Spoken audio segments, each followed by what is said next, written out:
Hello students, myself Brinda Patel, Assistant Professor in Computer Engineering Department at Shri Swaminarayan Institute of Technology.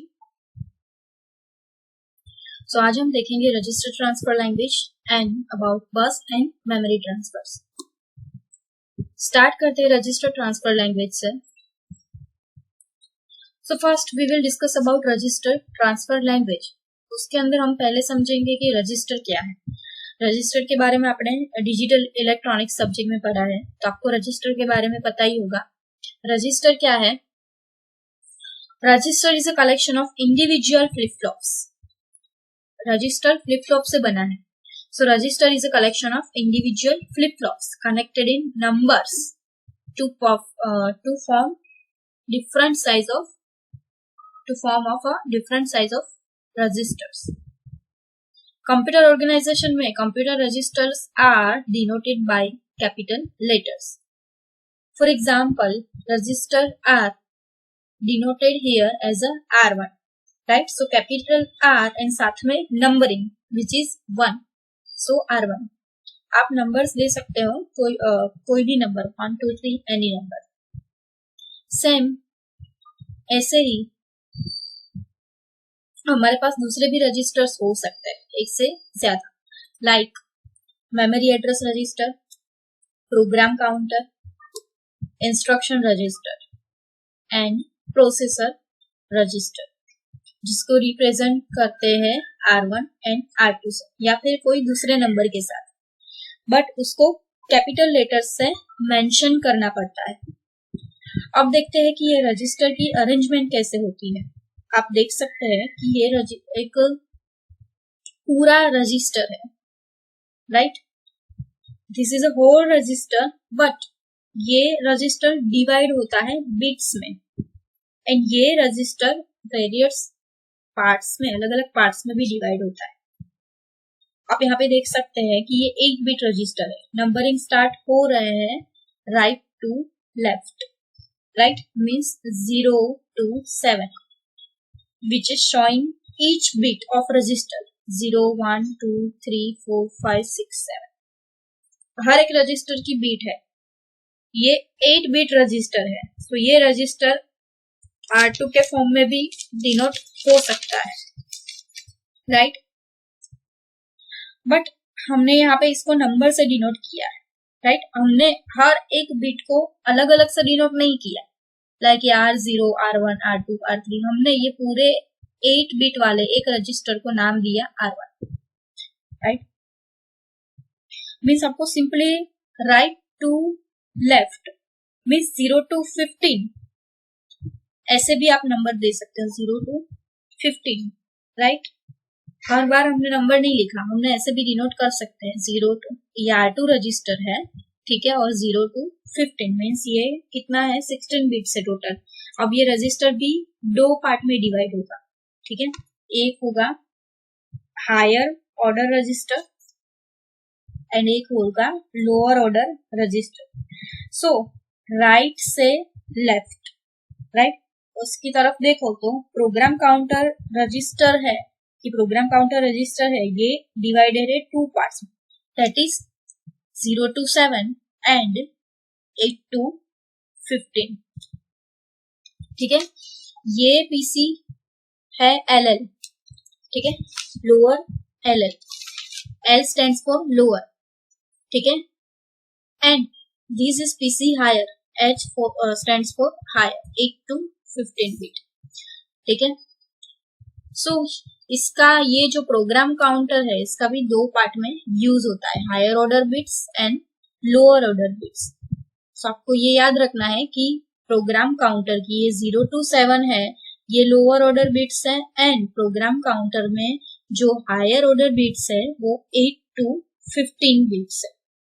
हम देख सकते हैं कि computer organisation में कैसे रजिस्टर को ऑर्गेनाइज किया जाता है. सो रजिस्टर ट्रांसफर लैंग्वेज में हम ये रजिस्टर को बहुत सारे तरीके से भी रिप्रेजेंट कर सकते हैं. रजिस्टर ट्रांसफर लैंग्वेज को डिफाइन करने के लिए हमको माइक्रो ऑपरेशंस की जरूरत पड़ेगी. So now what is micro operation?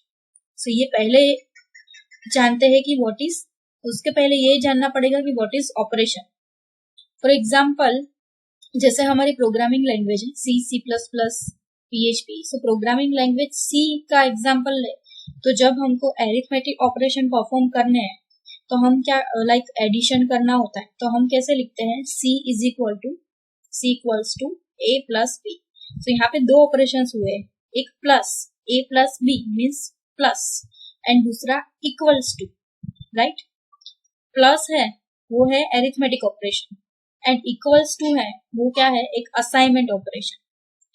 But register में ऑपरेशन करने हो तो हम उसको डिफाइन करेंगे as a micro operation. So the operation executed on data stored in a register is known as a micro operation. जो रजिस्टर के अंदर डेटा स्टोर होता है, ठीक है, उसके ऊपर जो ऑपरेशन परफॉर्म होते हैं उसको क्या बोलते हैं हम, माइक्रो ऑपरेशन। माइक्रो ऑपरेशन को एलिमेंट्री ऑपरेशन भी कहते हैं, means basic operation, means C equals to A plus B। So C language में इसको ऑपरेशन कहते हैं, ठीक है। सो इस ऑपरेशन के पीछे जो प्रोसेस हो रही है एडिशन की वो है micro operation. So it is an elementary operation. So micro operation is an elementary operation performed on the information stored in one or more registers. Micro operations जो परफॉर्म होते हैं, ठीक है, रजिस्टर पे, एंड जो ऑपरेशन परफॉर्म हो जाए उसके बाद जो रिजल्ट जनरेट होते हैं वो रजिस्टर में स्टोर होते हैं, right. So the result of the operation may replace the previous binary information of the register or may be transferred to another register. Means operation perform होने के बाद जो भी रिजल्ट आएगा, ठीक है, वो रजिस्टर में स्टोर होगा। बट जो रजिस्टर में स्टोर होगा वो रिजल्ट, उस रजिस्टर में पहले से ही अगर कोई इंफॉर्मेशन होगी, ठीक है, वो मीन्स पहले से भी कोई इंफॉर्मेशन हो भी सकती है, उसके ऊपर वो रिजल्ट स्टोर होगा या फिर वो रिजल्ट ट्रांसफर होगा दूसरे रजिस्टर। फॉर एग्जाम्पल, अगर हम बहुत सारे माइक्रो ऑपरेशंस है like shift, count, clear and load. अब समझते हैं register transfer language. The symbolic notation used to describe the micro operation transferred among registers is called a register transfer language. Means ये एक लैंग्वेज है जो represent करती है डेटा को, जो डेटा एक रजिस्टर में से दूसरे रजिस्टर में ट्रांसफर होता है उसको ये लैंग्वेज रिप्रेजेंट करती है। उसके लिए जो सिंबॉलिक नोटेशन यूज होते हैं वो उसको क्या कहते हैं, register transfer language. So the term register transfer implies the availability of hardware logic circuits that can perform a stated micro operation and transfer the result of the operation to the same or another register. Register transfer means register एक hardware part है, means हमको hardware logic circuit चाहिए, ऐसी hardware logic circuit चाहिए जो ये operation perform कर सके एंड हम उस ऑपरेशन के बाद कोई आउटपुट गेट कर सके, हमको कोई आउटपुट मिले उस ऑपरेशन के बाद। एंड ये रिप्रेजेंट होते हैं सिंबॉलिक नोटेशन से। So it forms a sequence of operation. अगर एडिशन ऑपरेशन है तो पहले डेटा लोड होगा मेमोरी में से, देन उसको प्रोसेसर रजिस्टर में डाला जाएगा, फिर दूसरा डेटा लोड होगा, उसको उस डेटा में ऐड किया जाएगा, उसके बाद जो रिजल्ट स्टोर होगा, राइट, जो रिजल्ट आएगा वो स्टोर होगा। सो बहुत सारे ऑपरेशंस बैकग्राउंड में चल रहे होंगे, हम उसको as a register transfer language कह सकते हैं, right. So register transfer language is a system for expressing in a symbolic form the micro operation sequences among the registers of a digital module. Register transfer. So information transferred from one register to another is designated in symbolic form by means of a replacement operator is known as a register transfer. For example, अब समझते हैं ये statement को समझते हैं कि यहाँ पे क्या है, इंफॉर्मेशन जो है वो एक रजिस्टर से दूसरे रजिस्टर में ट्रांसफर होगी, वो रिप्रेजेंट कैसे होगा, वो एक सिंबॉलिक फॉर्म में रिप्रेजेंट होगा। लाइक ये स्टेटमेंट, ये एक सिंबॉलिक फॉर्म है, ये जो लाइन्स है तीन, इसका ये सिंबॉलिक फॉर्म है। Replacement operator is known as a register transfer. यहाँ पे एक स्टेटमेंट है R2 arrow R1, means R1 का जो कंटेंट है, मीन्स R1 के अंदर जो डेटा है, R1 रजिस्टर अंदर का जो डेटा है वो R2 रजिस्टर में ट्रांसफर हो रहा है। इसका मतलब है R2 रजिस्टर का जो डेटा है उसके ऊपर R1 रजिस्टर का कंटेंट ओवरराइट होगा। इसका मीनिंग ये नहीं है कि R2 रजिस्टर का जो डेटा है वो डिलीट हो जाएगा, वो तो एज इट इज रहेगा, उसके ऊपर R1 का डेटा ट्रांसफर होगा। So this notation denotes that a transfer of the content of register R1 into register R2. The transfer of the content of register R1 into register R2. For example, R1 register का data है 1101 and वो हमको transfer करना है R2 register, right. सो ये transfer कैसे करेगा, ये transfer bit by bit transfer होगा। पहले 1 ट्रांसफर होगा, उसके बाद 0 ट्रांसफर, उसके बाद 1 ट्रांसफर होगा और फिर 1। सो R2 में डेटा है अभी 1101। सो पहले R2 में कोई भी डेटा हो, बट ये ऑपरेशन के बाद R2 में R1 का डेटा होगा। सो ऐसे right to left bit by bit data transfer होगा, ठीक है। सो ऐसे रजिस्टर ट्रांसफर प्लेस लेता है। यहाँ पे इंपॉर्टेंट टर्म है एरो ऑपरेशन, राइट। ये एरो ऑपरेशन है, ये इंपॉर्टेंट टर्म है जिसको रिप्लेसमेंट ऑपरेटर भी कहते हैं। सो आपको ये भी याद रखना है कि जो डेटा ट्रांसफर होता है वो राइट हैंड साइड रजिस्टर से लेफ्ट हैंड साइड रजिस्टर से ट्रांसफर होता है। Bit by bit means right to left, पहले ये 1 बिट ट्रांसफर होगी, फिर ये 0 बिट ट्रांसफर होगी, फिर 1 बिट, फिर ये 1 bit. So right to left data transfer होता है। नाउ अगर रजिस्टर 1 में से रजिस्टर 2 मीन्स रजिस्टर 1 में से रजिस्टर 2 को डेटा ट्रांसफर करना है तो कोई कंडीशन के बिना वो डेटा ट्रांसफर नहीं हो सकता। हमको कोई एक कंडीशन चाहिए उसके लिए। रजिस्टर 1 में से रजिस्टर 2 में डेटा ट्रांसफर करने के लिए हमको कोई कंडीशन चाहिए, हमको कोई कंट्रोल चाहिए, राइट। सो उसके लिए कंप्यूटर में क्या होता है, कंप्यूटर में होता है कंट्रोल यूनिट। सो ये कंट्रोल यूनिट रजिस्टर को सिग्नल ट्रांसफर करता है लोड ऑपरेशन परफॉर्म करने के लिए। Load operation means transfer operation. So normally we want the transfer to occur only under a predetermined control condition using if then statement, ठीक है। If P is equal to 1 then R2 arrow R1 means अगर P is equal to 1 हो तभी R1 का data R2 में transfer हो। So if P is equal to 1 then only transfer the content of R1 to R2।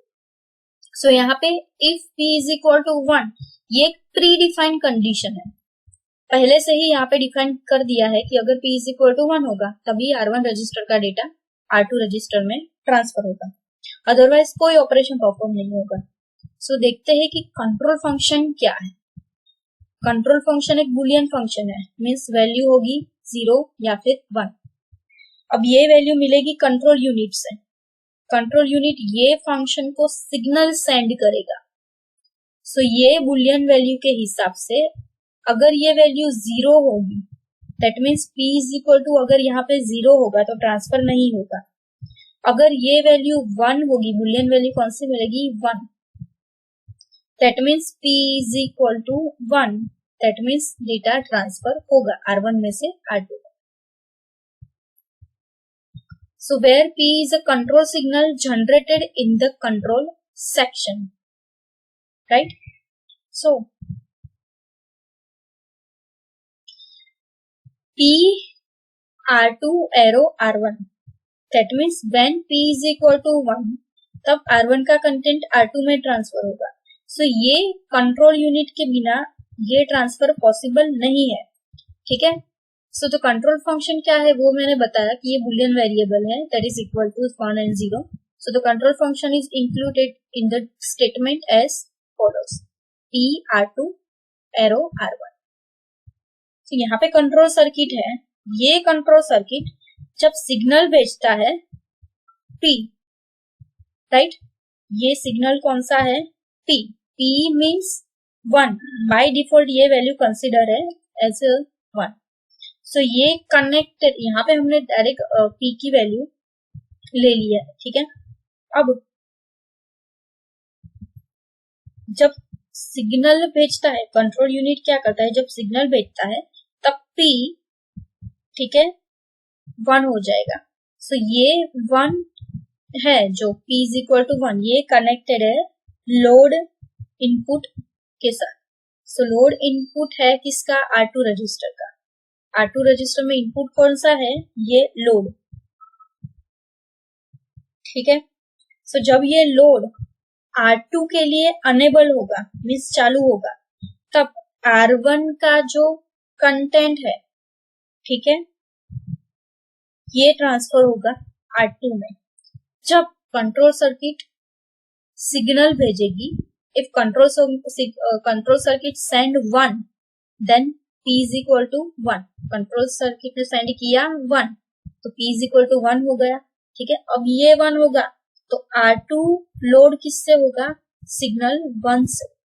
So R1 का data R2 में transfer होगा. अब इसको वेव फॉर्म में देखें तो हमारे पास एक क्लॉक है. ठीक है. सो R2 क्लॉक पे काम कर रहा है. यहाँ पे R2 है वो क्लॉक सिग्नल्स पे काम कर रहा है. सो ये क्लॉक के वेव फॉर्म्स है. अब हमको लोड सिग्नल चाहिए, मीन्स जब लोड 1 होगा तब डेटा ट्रांसफर होगा. इनिशियली ये अभी 0 ही है. ठीक है. सो ये लोड सिग्नल 0 है, मीन्स हमको P की वैल्यू 0 मिल रही है. ठीक है. अभी 0 ही है. अचानक से हमको टाइम T पे, टाइम यहाँ पे हमको वैल्यू 0 थी तो ऐसे सिग्नल मिला. अचानक से टाइम T पे, मीन्स यहाँ पे हमको हाई सिग्नल मिला, मीन्स P की वैल्यू हमको यहाँ पे 1 मिली. तो यहाँ पे इनपुट लोड होगा R2 में 1. दैट मीन्स क्लॉक सिग्नल अभी क्या करेगी? T+1 टाइम तक, T+1 टाइम तक अब ये 1 रहेगा, राइट. मीन्स अभी सिग्नल हाई हुआ है. सो T+1 तक जब यहाँ पे T+1 हो जाएगा, लोड सिग्नल 0 हो जाएगा. ठीक है. इस टाइम पे मीन्स जब टाइम T+1 होगा तब सिग्नल लो होगा, राइट. तो उस टाइम पे डेटा ट्रांसफर होगा. इस टाइम पे डेटा ट्रांसफर होगा. क्यों? क्योंकि T पे हमको क्या मिला? यहाँ पे P की वैल्यू 1 मिली. तो P की वैल्यू, कंट्रोल सर्किट ने P की वैल्यू 1 भेजी. दैट मीन्स R2 में लोड क्या हुआ? 1. तो क्लॉक सिग्नल ने क्या किया? अभी तक 0 ही था, जैसे ही 1 आया ये सिग्नल हाई हुआ. उसका टाइमिंग ड्यूरेशन क्या है? T से T+1 तक सिग्नल हाई रहा. ठीक है. तो इस टाइम पे डेटा ट्रांसफर होगा. सो हमको ये याद रखना है कि ट्रांसफर तब होगा जब सिग्नल लो होगा, राइट. जब सिग्नल हाई होगा तब डेटा ट्रांसफर नहीं होगा. सो ये क्लॉक पल्स के एंड होने पर ये यहाँ पे क्लॉक पल्स एंड हुई. T से T+1 तक क्लॉक पल्स हाई हुई, फिर जैसे ही लो हुई तब डेटा ट्रांसफर होगा, right. So this is a register transfer with control function. Means register है वो ट्रांसफर ऑपरेशन तब, उसमें ट्रांसफर ऑपरेशन तब परफॉर्म होगा जब कोई कंडीशन होगी. सो ये कंडीशन को कहते हैं कंट्रोल फंक्शन. सो हमको इतना समझ में आ जाना चाहिए अभी कि अब तक ये 0 था, जैसे ही हमको यहाँ से p की वैल्यू 1 मिली, सिग्नल हाई हुआ, फिर ये t+1 में लो हुआ, सिग्नल हाई होके लो हुआ, तब डेटा ट्रांसफर हुआ, right. So transfer occurs here when signal go downs. Now bus and memory transfer. हमने आगे रजिस्टर के बारे में देखा। हमारे कंप्यूटर में बहुत सारे रजिस्टर्स होते हैं, तो वो रजिस्टर को दूसरे रजिस्टर के साथ कनेक्ट करना पड़ता है, वो एक दूसरे के बीच में इंफॉर्मेशन ट्रांसफर कर सके।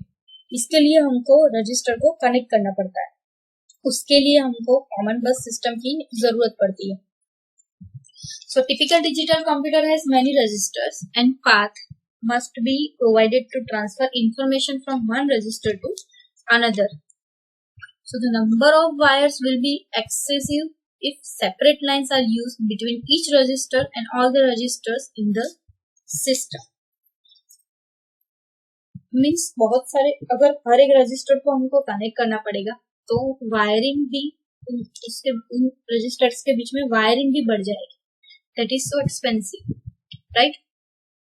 और हमको लाइंस भी सेपरेट रखनी पड़ेगी, ईच रजिस्टर, हर एक रजिस्टर की लाइन अलग अलग रखनी पड़ेगी, ठीक है। और ये ऐसा हमको कंप्यूटर सिस्टम के हर एक रजिस्टर में करना पड़ेगा।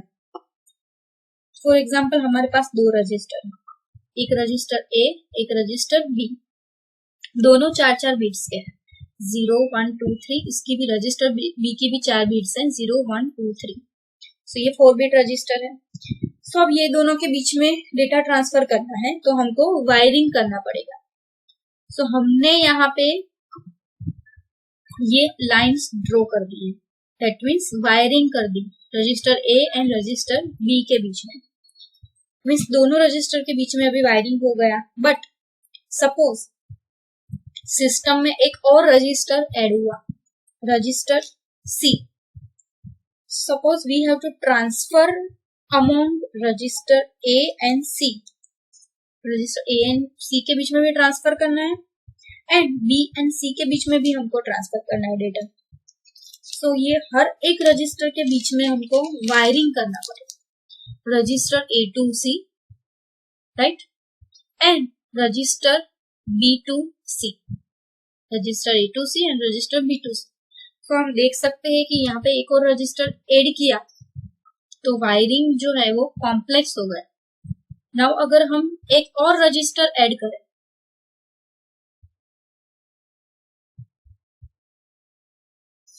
सपोज हमने रजिस्टर किया यहाँ पे add D, register add D किया, तो फिर उसको भी ये 3 रजिस्टर के साथ ऐड करना पड़ेगा। सो और भी वायरिंग कॉम्प्लेक्स हो जाएगी। सो इसके लिए हमारे पास एक सॉल्यूशन है जो है कॉमन बस सिस्टम, ठीक है। सो हम एक एग्जांपल लेते हैं, ठीक है। ये मैंने जैसे बताया वही है कि more efficient scheme of transferring information between register in a multiple register configuration is a common bus system। मतलब जो भी हमको इंफॉर्मेशन ट्रांसफर करनी है एक रजिस्टर से दूसरे रजिस्टर के बीच में, मीन्स मल्टीपल रजिस्टर के बीच में अगर हमको सिस्टम ट्रांसफर करनी है तो क्या यूज होगा, कॉमन बस सिस्टम यूज होगा। सो अ बस structure consist of a set of common lines, one for each bit of a register through which binary information is transferred one at a time। Means बस structure क्या होता है, बस structure में बहुत सारी कॉमन लाइन्स होती है, हर रजिस्टर के हर एक बीट है उसके बीच की लाइन, उस हर बीट्स को एक एक लाइन मिलेगी जिसके थ्रू वो बाइनरी इंफॉर्मेशन ट्रांसफर करेंगे। एक टाइम पे ही एक रजिस्टर दूसरे रजिस्टर को ट्रांसफर कर सकता है, राइट। सो उसके लिए one way of constructing a common bus system is with multiplexers. Multiplexer के यूज से हम कॉमन बस सिस्टम डिजाइन कर सकते हैं। So the multiplexer select the source register whose binary information is then placed on the bus.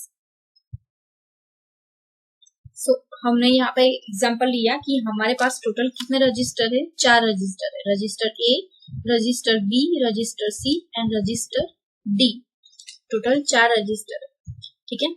So register A B C and D इन सबके 4 bits हैं, 0 to 3 सबके 4 बिट्स हैं, ठीक है। Means each resistor of 4 bits. इनके लिए ये सिस्टम को डिजाइन करने के लिए हमने क्या किया, हमने 4 मल्टीप्लेक्सर्स लिए, यहाँ पे 4x1 साइज के 4 मल्टीप्लेक्सर लिए। सो हमारे पास क्या है, अभी 4 इनपुट है, ठीक है, एंड एक आउटपुट है, 4 inputs 1 output and 2 select lines होगी। सो ये डिजाइन करने के लिए हर एक कंपोनेंट को हमको कनेक्ट करने के लिए हमको क्या चाहिए, 4 इनपुट चाहिए हर एक मल्टीप्लेक्सर के लिए। सो ये कनेक्ट हो गए। अब यहाँ पे रजिस्टर डी में से एक लाइन है जो है बिट 3, ठीक है, वो कनेक्ट हुई है मल्टीप्लेक्सर की 3rd लाइन से। सो डी रजिस्टर मल्टीप्लेक्सर की 3rd लाइन पे कनेक्ट हुआ है। अब ये मल्टीप्लेक्सर को लाइन 2 से रजिस्टर सी की 3rd नंबर की बीट कनेक्टेड है मल्टीप्लेक्सर की 2nd लाइन से, राइट। अब मल्टीप्लेक्सर की पहली लाइन है 1 नंबर की लाइन है जो कनेक्टेड है रजिस्टर बी के साथ, उसकी 3rd बिट के साथ, राइट। रजिस्टर ए की 3rd बिट की है वो मल्टीप्लेक्सर 1 की 0th लाइन के साथ कनेक्टेड है, ठीक है। सो हर एक इंडिविजुअल रजिस्टर की 3rd बिट मल्टीप्लेक्सर 1 के साथ कनेक्टेड है। सो यहाँ पे 0 is a 1, right, 2 is a C, sorry 1 is a B, 2 is a C and 3 is a D. So दूसरी बची हुई लाइन्स, रजिस्टर है ये, उसमें दूसरी जो बची हुई बीट्स है, ठीक है, वो दूसरे मल्टीप्लेक्सर के साथ कनेक्टेड होगी। So rest of the bit from register B, register A की ये 0 1 2 बिट्स, बी की 0 1 2 बिट्स, तो ये जो बची हुई बिट्स है वो ये दूसरे मल्टीप्लेक्सर के साथ कनेक्टेड होगी। सो ये अभी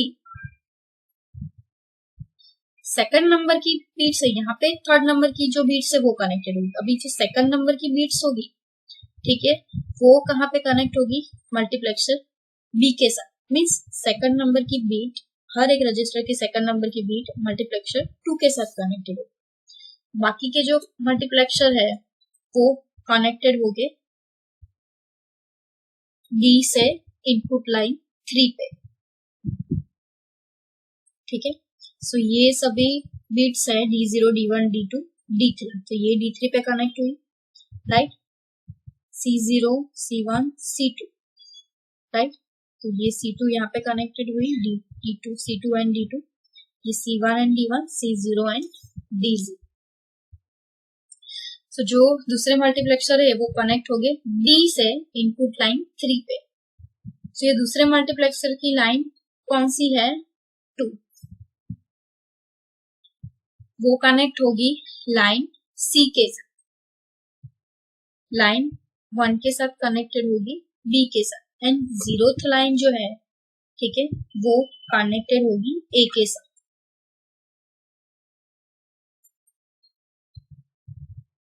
ये सभी बीट्स है A0 A1 यहाँ पे कनेक्टेड होगी, A2 यहाँ पे कनेक्टेड होगी, A3 ऑलरेडी यहाँ पे कनेक्टेड है, राइट। अभी किसकी बारी आई, A1 की। A1 है, ये कनेक्टेड होगी यहाँ पे, दूसरी कनेक्टेड होगी यहाँ पे ऐसे, ठीक है। फिर से एक बार समझ लेते हैं। Register A B C D की 3rd बिट ये मल्टीप्लेक्सर यहाँ पे 3 में कनेक्ट हो गई, अब D0, D1 एंड D2, ठीक है।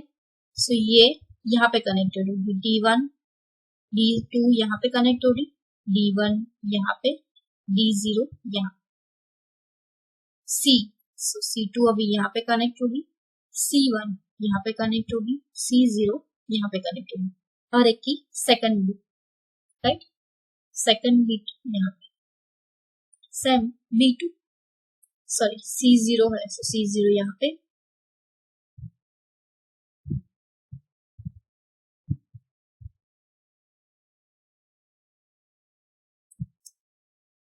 C2 आ गया, C2, C1 and C0, right. Now B2, B1 and B0, E2, A1 and A0. So now दो सिलेक्ट लाइन होगी S1 एंड S0 जो सभी मल्टीप्लेक्सर के साथ कनेक्टेड है। हम देख सकते हैं S1 and S0 multiplexer 3, 2 and 1 and 0 चारों के साथ कनेक्टेड है। एंड हमारे कौन से 4 आउटपुट हो गए, हर एक मल्टीप्लेक्सर के 4 इनपुट है और एक आउटपुट है। सो ये एक आउटपुट लाइन, ये दूसरी आउटपुट लाइन, ये तीसरी आउटपुट लाइन एंड ये चौथी आउटपुट लाइन, जो 4 लाइन कॉमन बस पे जाते हैं, राइट। सो ये पूरा हार्डवेयर अरेंजमेंट है कॉमन बस का, हमको इसका वर्किंग समझना पड़ेगा। फॉर एग्जाम्पल जो S1 एंड S0 इनपुट है, ठीक है, उसको अगर हम क्या ले लें 0 0, सपोज यहाँ से S1 भी 0 वैल्यू मिली, S0 भी कौन सी वैल्यू भेजता है 0। सो ये S1 and S2 select lines है 0 0 जो इनपुट है, ठीक है। इनपुट किसमें है, मल्टीप्लेक्सर। सो 0 लाइन का यहाँ पे इस केस में क्या होगा, हमारा आउटपुट क्या होगा, ये 0 लाइन, बिकॉज मल्टीप्लेक्सर में सिलेक्ट लाइन के बेस पे इनपुट लाइन सिलेक्ट होगी एंड वो ट्रांसफर होगी आउटपुट लाइन पे। अगर यहाँ पे कौन सी है इनपुट लाइन पे 0 0, राइट, यहाँ पे S1 एंड S2 0 0 है, तो 0th लाइन सिलेक्ट होगी, कौन से नंबर की लाइन सिलेक्ट होगी, 0th लाइन। सो हर एक मल्टीप्लेक्सर की 0th लाइन पे A कनेक्टेड है, हम देख सकते हैं 0 पे क्या कनेक्टेड है, A कनेक्टेड है, A0, A1, A2 and A3। सो हमको अभी A0, A1, A2 and A3, ठीक है, यहां मिलेगा इनपुट, क्योंकि यहाँ पे क्या आई, S1 और S0 ने इनपुट क्या भेजा 0, तो मल्टीप्लेक्सर की कौन सी लाइन सिलेक्ट होगी, 0th वाली। सो 0 पे क्या इनपुट है, रजिस्टर A का इनपुट है, A0, A1, A2 and A3, तो ये लाइन सिलेक्ट होगी, A0, A1, A2 and A3। इसमें से अभी मल्टीप्लेक्सर में इनपुट आएगा, ठीक है। तो अब रजिस्टर A सिलेक्ट होता है एंड A रजिस्टर का जो कंटेंट है, ये वाली डेटा, ये अभी कॉमन बस पे रखा जाता है। सो सेम जैसे हमने सिलेक्ट लाइन चेंज करते जाएंगे, राइट, वैसे हमको डिफरेंट रजिस्टर मिलते जाएंगे। सपोज यहाँ पे अगर आएगा इनपुट 1 1, ठीक है, तो कौन सी लाइन सिलेक्ट होगी, अभी मल्टीप्लेक्सर की 1 नंबर की लाइन सिलेक्ट होगी। 1 नंबर पे किसका डेटा है, B का मल्टीप्लेक्सर की 1 नंबर की लाइन पे डेटा है, तो अभी B का डेटा ट्रांसफर होगा कॉमन बस। अगर यहाँ पे आउटपुट होगा 2, दैट मीन्स कौन सी लाइन सिलेक्ट होगी, अभी रजिस्टर सिलेक्ट होगा C। अगर 3 होगा इनपुट यहाँ पे, तो रजिस्टर D सिलेक्ट होगा। फंक्शन टेबल देखते हैं इसका, ठीक है। सो जैसा मैंने आगे बताया उसकी थियरी यहाँ पे है, द कंस्ट्रक्शन ऑफ अ बस सिस्टम फॉर 4 रजिस्टर वो मैंने जैसे एक्सप्लेन किया, each register has 4 bits numbered 0 through 3. So this bus consists of 4 cross 1 multiplexers, each having 4 data inputs 0 through 3 and 2 selection inputs are S1 and S0. So the diagram में हमने जैसे देखा कि bits in the same significant position in each register are connected to the data inputs of one multiplexer to form a one line of the bus. दो selected line है S1 और S0 जो connected है multiplexer के साथ, जो input line है, right. So the selection line choose the 4 bits of one register and transfer them into the 4 line common बस. अगर इनपुट 0 0 है, then 0 data inputs for all 4 multiplexers are selected and applied to the output that form the bus. So this causes the bus lines to receive the content of register A since the output of this register are connected to the 0 data inputs of the multiplexers. ये इसका function table है. यहाँ पे हम देख सकते हैं कि अगर S1 एंड S0 उसकी वैल्यू अगर 0 एंड 1 है तो register B is selected, right. If S1 and S0 उसके इनपुट है 1 एंड 0, देन रजिस्टर कौन सा सिलेक्ट होगा? C. मीन्स C रजिस्टर का डेटा कॉमन बस पे रखा जाएगा ट्रांसफर करने के लिए. अगर यहाँ पे S1 एंड S0 दोनों की वैल्यू 1 है, that means D register select होगा और उसमें से डेटा ट्रांसफर होगा कॉमन बस पे. ठीक है. सो ये सब 4 बिट रजिस्टर के बारे में है जिनकी साइज है 4 बिट्स. सो अब हम देखते हैं कि कितने मल्टीप्लेक्सर्स चाहिए, हर एक मल्टीप्लेक्सर्स की साइज कितनी होनी चाहिए. सो उस केस में